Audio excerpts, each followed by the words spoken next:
I get a knock at the door and hear two guys in a suit. I'm from the FBI.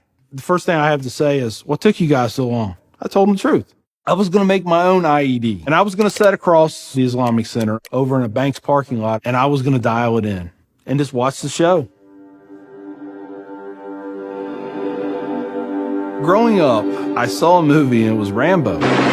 Rambo was tough, respected. He had intestinal fortitude. I said, that's what I want to do. I went off and joined the Marine Corps.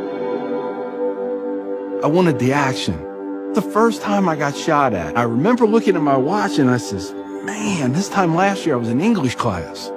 I fought several times in the Middle East, Desert Shield, Desert Storm, South America, Philippines, Somalia.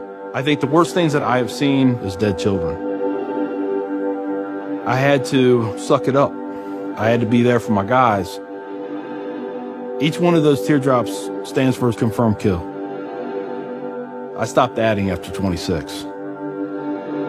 Where I was taught, Marine Corps, just own it and then let it go. But there comes a time when there's too much of that, and you can't turn it off anymore. I want you to give me a window into your state of mind at that time.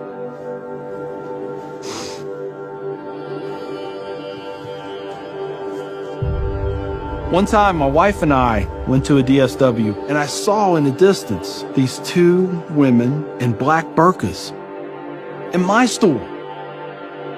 I cried as I prayed for enough strength to go over there and break both their necks.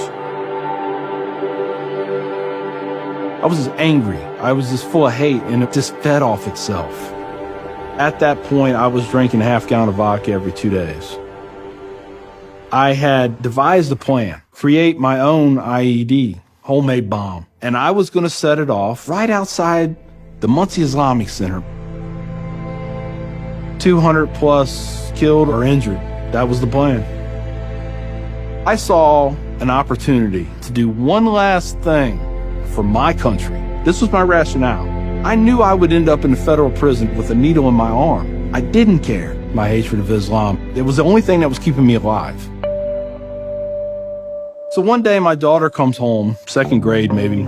She was telling me about this little boy who sat across from her. His mom came to get him. She said she had scarves on her and she had a dress all the way down to her feet and you couldn't see her on nothing but her eyeballs. At that point I snapped, started spewing things out of my mouth that should never be said in front of children or anything. She didn't say anything. It was the look on her face. I remember my daughter looking at me like I was absolutely the craziest person on the face of the earth. She was my little buddy. She used to say we were road dogs.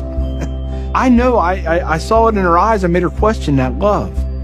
And that's when a light bulb came on. I decided to give the people of this community one more chance. So I went to the Islamic Center, see a gentleman in the shoe room taking off his shoes. He looks at me and he smiles. He said, "Can I help you?" And I said, "Yeah, I want you to teach me about Islam." So he went and he gave me a Quran. "Read this. Come back when you have questions." So I did. And I would see things in the book. I'd be like, there it is. I got them right there. Explain that to me. And they would. This was a kind of awakening. Long story short, 8 weeks after that first day I stepped into the Islamic Center, I became a Muslim.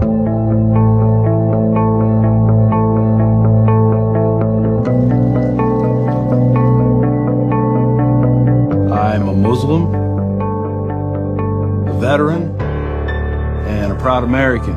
I had learned that I was completely wrong about everything that I felt. You know, Judaism had a message, Christianity had a message, Islam had a message. Funny thing is, though, it was the same message. It was about peace, and it was about love. Please join me in welcoming Mr. McKinney. My big thing is now to stop the hate. Nothing good has ever come out of hatred. I've done too many things. I've hurt a lot of people. I have to live with that. But if I can stop somebody else on the path of non-forgiveness, I won.